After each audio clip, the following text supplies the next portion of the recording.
The core question is what constitutes male and female. And the implication of these guidelines that Obama put in place is that a man is someone who says he's a man, and a woman is someone who says she's a woman. You get to decide your gender. There's no biological anchor to sex anymore. It's all determined by the individual. So my obvious question for you is, how do I know if a person's male or female? Is there some other absolute standard that people have to meet to be male or female, other than what they say?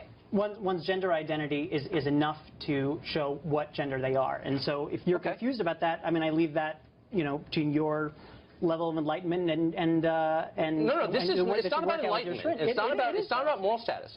This is a real question because there are all kinds of institutions in American life that function on a sex-segregated basis.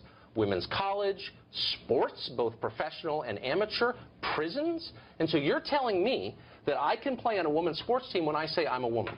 What we are saying is that in this guidance with public schools, which and the vulnerable kids that are there, that there are specific guidelines that these teachers and these supervisors and these principals asked for in how to create safe. Okay, but now you're going back to the first question. You just said a second ago that that is what we're talking about. No, let me take you back 3 sentences. When you said gender identity is determined by the person who possesses it. That's almost exactly what you said. Correct.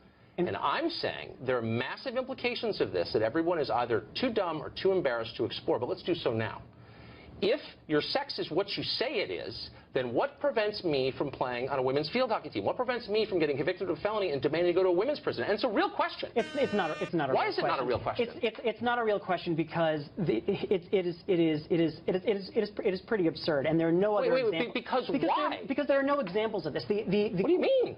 I'm sorry, but there are no examples. This is the same argument about saying that this will allow sexual predators to go into women. I'm not making that argument. Yes, but you are making that argument. Okay, what I'm saying is, I just want to know what the standards are.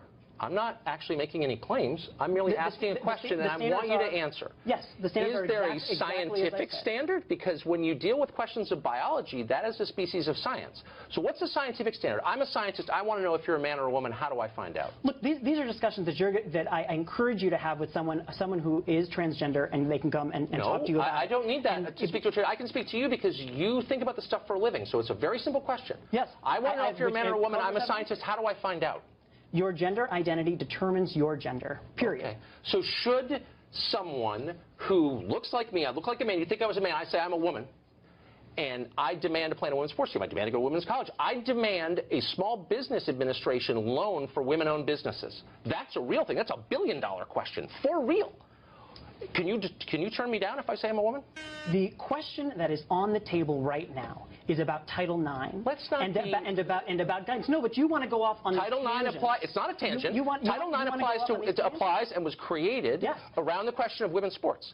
So, as a apparent man, if I say I'm a woman, is that enough? Do I meet the standard as a woman to play in a women's sports team? That goes right to Title IX. Don't dodge the question. I'm not dodging the question. This is something the Supreme Court is going to be looking at next month. And yes, the answer is absolutely yes. Okay. Gender identity determines one's gender. Let me ask you period. this. And this is a matter of civil rights. Is there science behind this? Because I know that I'm often getting science. Really, science. I want you to name a single scientist, just one, who says you can determine your own sex just by saying so. Can you name one scientist who says that? I'd be happy to send you many after. A scientist who said you can determine your own sex. An actual scientist, like someone who went to college. Listen, are you serious?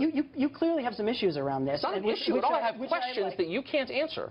And you're instead throwing things like you're not enlightened. I'm asking you a sincere question. What's the science behind this? And you're deflecting. Why? I'm simply not deflecting. This is a matter of settled science, and it is something. What's the science exactly? That you are what you say you are? Could I change my race too? And don't dodge that question. That's a real question. No, you cannot.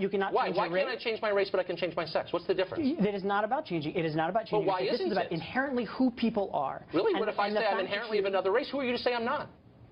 I mean, again, you're getting into these silly hypotheticals. It's not silly at all. 2 years ago, nobody thought you could change your own sex. And you're saying it's settled science. One that is simply not true. We have had transgender protections in this country for decades. But you haven't explained what transgender is. You're just saying it's whatever we say it is. Look, you want to go into this in this right-wing pseudoscience. It's not right-wing at all. It absolutely It's pseudoscience, right? You name. I will give you $1,000 if you can find any scientist, like an actual biologist at an accredited American college, willing to come on this show and say, here's the science, here's the state of play of biology 2017, name your sex, and that's what it is? I don't understand. You can't. I There's don't no understand science. why you won't answer the question I'll answer about why. any question always. Excellent. Why shouldn't schools who are asking for it get guidance on how to create safe environments for all their kids? I would say that guidance exists. It floats on the internet, and if it's merely guidance, then the federal government needs no more to do with it. They can say, here's our guidance. You're undermining your own argument, which was weak to begin with. If it is as simple as that, then why do you care so much? Okay. Unfortunately, we're out of time. I'm actually enjoying this, but I want you to produce the scientist, just one. Let's make it Harvard, and I'll give you $1,000. And I'm not attacking anybody. I'm just asking the question. Anyway, we're out of time.